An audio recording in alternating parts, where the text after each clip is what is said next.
Hello everyone, welcome back to the official channel of CLAT PG by Law Prep Tutorial. My name is Karan, I am your legal mentor. स्वागत है आपका आज के session में। आज हम पढ़ने वाले हैं सुप्रीम कोर्ट का एक इम्पॉर्टेंट जजमेंट, जहां पे सुप्रीम कोर्ट ने एक इम्पॉर्टेंट इशू को लेके फाइनल प्रोनाउंसमेंट दे दिया है कि जो भी जुडिशियल ऑफिसर्स हैं जिनके पास 7 साल का एक्सपीरियंस है वो भी एलिजिबल हैं डायरेक्ट अपॉइंटमेंट एज डिस्ट्रिक्ट जजेस। अब इम्पॉर्टेंट क्या है, केस का टाइटल क्या था, रजनीश केवी वर्सेस के दीपा एंड अदर्स। एंड ये जजमेंट हमारे लिए इम्पॉर्टेंट क्यों है एग्जाम पर्सपेक्टिव से, क्योंकि ये 5 जज बेंच ने जजमेंट दिया है। 5 जज बेंच में कौन कौन थे, chief justice of India B R Gavai, justice M M Sundresh, justice Arvind Kumar, justice S C Sharma and justice Vinod Chandran. तो ये 5 जजेस ने जजमेंट दिया है इस केस को लेके। इससे पहले एक दिल्ली हाई कोर्ट का जजमेंट था धीरज मोर 2020 का, उसके अकॉर्डिंगली ये प्रेसिडेंट सेट था अभी तक कि जो भी जुडिशियल ऑफिसर्स हैं वो direct recruitment as a district जज के लिए एलिजिबल नहीं हुआ करते थे आर्टिकल 233 ऑफ इंडियन कॉन्स्टिट्यूशन के अकॉर्डिंगली। बट उस पॉइंट ऑफ लॉ को अब चेंज कर दिया गया है। चलिए अब डिटेल में समझते हैं इस केस को।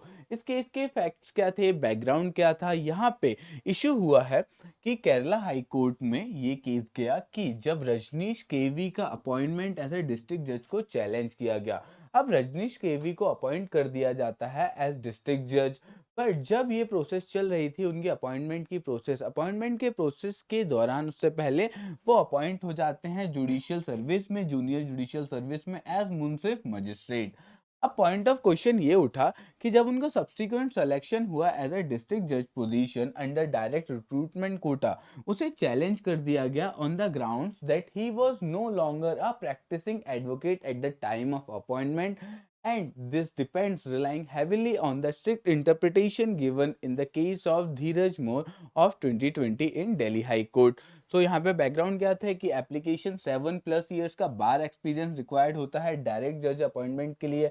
एंड इस केस में रजनीश के भी इससे पहले मुंसिफ अपॉइंटमेंट हो चुका था, उनका मुंसिफ मजिस्ट्रेट हुआ करते थे।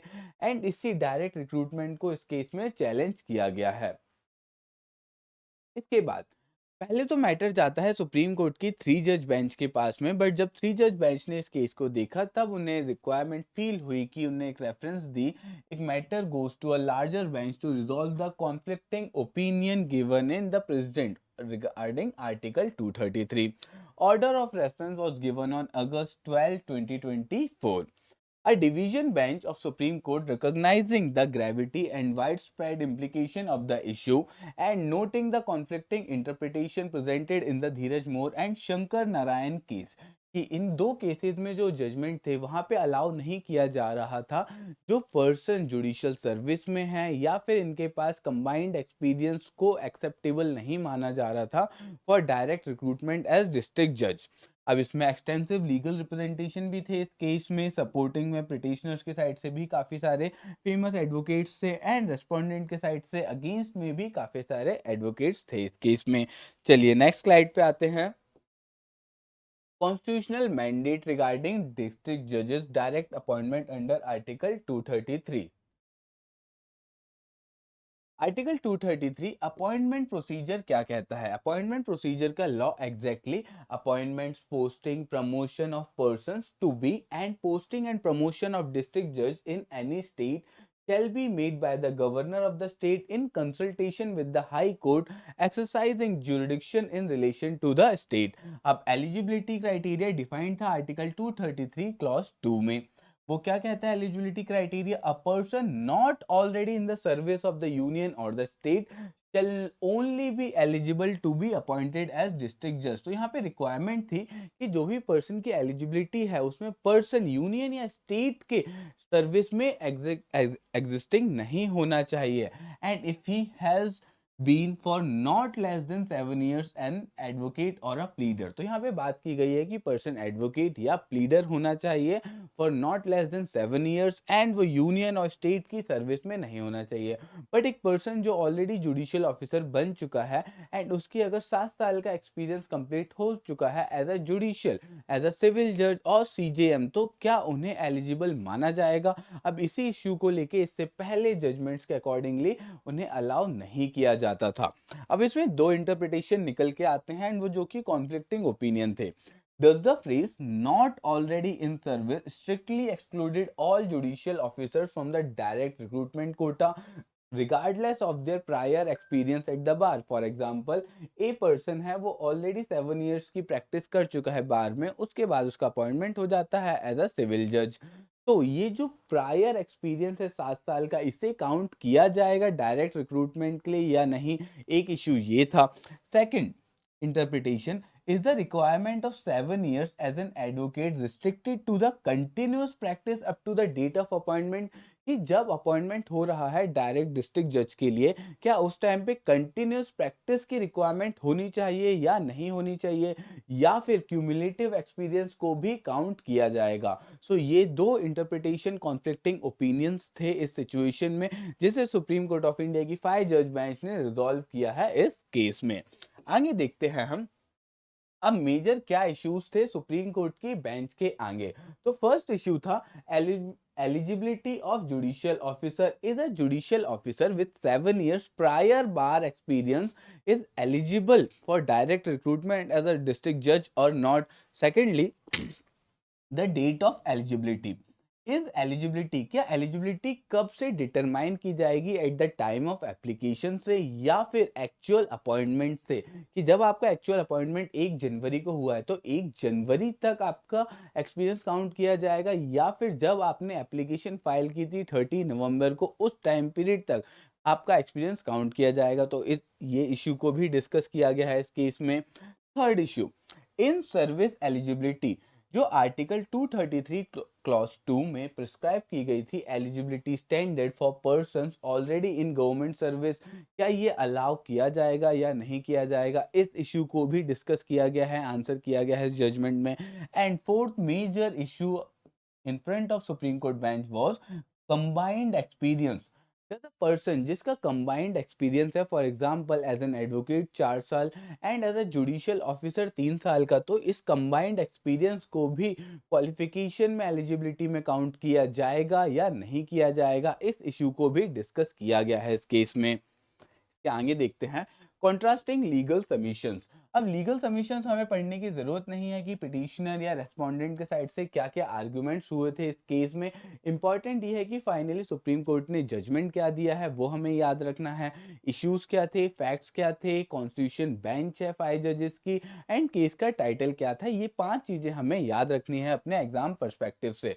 चलिए नेक्स्ट स्लाइड देखते हैं हम, the court's analysis and rationale behind the judgment. ठीक है, the supreme court favoured a holistic reading of the constitution emphasising judicial merit and administrative needs in this case. तो firstly supreme court of India ने इस case में harmonious construction पे rely किया है। The court stressed that Article 233 must be read as a comprehensive whole. Sub clauses should not be isolated to create a rigid exclusion that undermines a goal of attracting competent personnel in the job. Secondly, purposive interpretation किया गया है इसमें। The literal interpretation of not already in service was rejected in this case, कि जो article 233 में बोला गया था the person should not be already in service, इसे रिजेक्ट कर दिया गया है, क्योंकि सब क्लॉसेस को हम आइसोलेटेड और लिटरल इंटरप्रिटेशन नहीं निकालेंगे इस केस में। एंड यहाँ पे लेवल प्लेइंग फील्ड करने के लिए सुप्रीम कोर्ट ने अलाउ किया है कि only those persons who have not completed the age of 35 years shall be allowed or eligible for the direct recruitment as district judges. And in this case, what matters is competence. Both bar and bench experience contribute significantly to a well-rounded judicial officer. क्योंकि जो person का experience मांगा जा रहा है बार का 7 साल का, वो पर्सन भी इवेंचुअली जज बनेगा। एंड जो पर्सन ऑलरेडी जज है एक लोअर पोस्ट पे, लोअर सिविल जज है या चीफ जुडिशियल मजिस्ट्रेट है या फिर मुंसिफ मजिस्ट्रेट है, तो वो भी ऑलरेडी उनके पास भी एक्सपीरियंस है बेंच का। तो इवेंचुअली तो डिस्ट्रिक्ट जज में रोल तो वही प्ले करना था। तो ये बहुत ही अच्छा जजमेंट आया है सुप्रीम कोर्ट की तरफ से। इसके बाद फाइनल की डायरेक्शंस और फाइनल कंक्लूजन्स क्या दिए गए हैं, तो 6 इंपॉर्टेंट पॉइंट हमें याद रखने हैं। फर्स्ट, कंबाइंड एक्सपीरियंस एलिजिबिलिटी, तो सुप्रीम कोर्ट ने अलाउ कर दिया है कि आपका कंबाइंड एक्सपीरियंस काउंट किया जाएगा for eligibility. Second important, date of application rule, तो यहाँ पे एलिजिबिलिटी जो 7 ईयर की रिक्वायरमेंट है वो काउंट की जाएगी on the closing date of the application period and not the date of appointment. कि आपने जब एप्लीकेशन फाइल किया है उस टाइम पे क्लोजिंग डेट पे आपका 7 ईयर का रिक्वायरमेंट प्रैक्टिस का क्लियर कंप्लीट था या नहीं था, not at the date of appointment. Thirdly minimum age parity, यहाँ पे 35 इयर्स का रूल मैंडेट कर दिया गया है कि जो भी एलिजिबल हैं वो 35 इयर्स से कम की एज के होने चाहिए। एंड इस केस में जो भी प्रीवियस प्रेसिडेंट्स थे उन्हें ओवर रूल कर दिया गया है। धीरज मोर एंड शंकर नारायण में जो जजमेंट दिया था उसे एक्सप्लिसिटली सुप्रीम कोर्ट ने इनकरेक्ट हेल्ड कर दिया है इस केस में।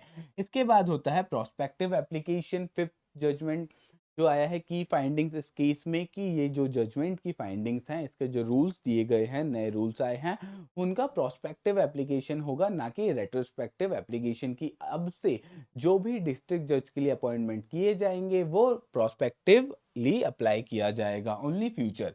And rule of amendment deadline, state governments and high courts are directed in this case to amend their respective recruitment rules within 3 months to this judgment, to align with this judgment. की बाकी states के high courts के जो भी rules थे या state governments के, उन्हें अमेंड करके अलाइन कर लिया जाए इस जजमेंट के अकॉर्डिंगली। सो एक 6 मेजर की डायरेक्शंस दिए गए हैं इस केस में एंड फाइनल कंक्लूजन यही था इस केस का। इसके अलावा लीगल डॉक्ट्रिन्स एंड कौन से केस लॉ का एवोल्यूशन कैसे हुआ, तो यहाँ पे हम 2020 का धीरज मोर का जजमेंट भी अच्छे से पढ़ लें अपने एग्जाम पर्सपेक्टिव्स के लिए। एंड शंकर नारायण में जो जजमेंट दिया गया था उसे भी हमें अच्छे से पढ़ना है अपने एग्जाम के लिए। एंड 2025 में रजनीश केवी एंड के दीपा एंड अदर्स का जजमेंट है, काफ़ी लैंडमार्क जजमेंट है हमारे एग्जाम पर्सपेक्टिव से। एंड यहाँ पे क्या क्या की इंटरप्रिटेशन टूल्स यूज़ किए गए हैं, तो आर्टिकल 233 क्लॉज 2 और जनरली आर्टिकल 233 का यूज हुआ है। इसके अलावा पर्पसिव इंटरप्रिटेशन, जो हम ज्यूरिस्प्रूडेंस में रूल्स ऑफ इंटरप्रिटेशन रीड करते हैं, हमें सारे रूल्स ऑफ इंटरप्रिटेशन पता होने चाहिए, लिटरल इंटरप्रिटेशन, ठीक है, हार्मोनियस कंस्ट्रक्शन एंड जो भी रहते हैं। प्रोस्पेक्टिव ओवर रूलिंग की गई है इस जजमेंट में। So the judgment, the application of doctrine of prospective overruling mitigates the disruptions that a retrospective change in law might otherwise cause to the judicial system in these cases. तो ये थे legal doctrines and case law evolution in this case.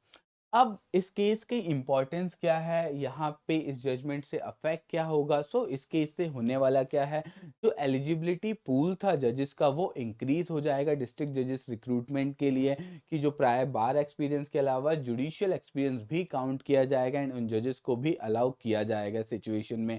इसके बाद ये strengthen करते हैं career mobility को, कि अगर कोई पर्सन सिविल जज बन गया है तो वो भी अलाउड होगा डायरेक्ट रिक्रूटमेंट के लिए अंडर एज अ डिस्ट्रिक्ट जज। एंड ये जजमेंट इंश्योर करता है uniformity and fairness in our law. It clarifies the constitutional ambiguity under article 233। 233 में जो एम्बिग्यूटी चल रही थी अभी तक उसे भी क्लैरिफाई अच्छे से कर दिया गया है। Mandating the equitable treatment and uniform rules across all states for both advocates and in service judicial candidates. तो बाकी एडवोकेट्स के लिए भी और जुडिशियल कैंडिडेट्स के लिए भी ये काफ़ी ज़्यादा अच्छा जजमेंट है। अब इस जजमेंट को लेके आपका क्या ओपिनियन है, let us know in the comment box. And हम 3 ईयर रूल को नहीं डिस्कस कर रहे थे यहाँ पे, वो एक डिफरेंट टॉपिक है हमारे लॉ के लिए या फिर हमारे एग्जाम के लिए। वीडियो कैसी लगी हो कमेंट सेक्शन में ज़रूर बताएं, लाइक एंड शेयर ज़रूर करें एंड लॉ प्रेप ट्यूटोरियल को फॉलो करना ना भूलें। Thank you.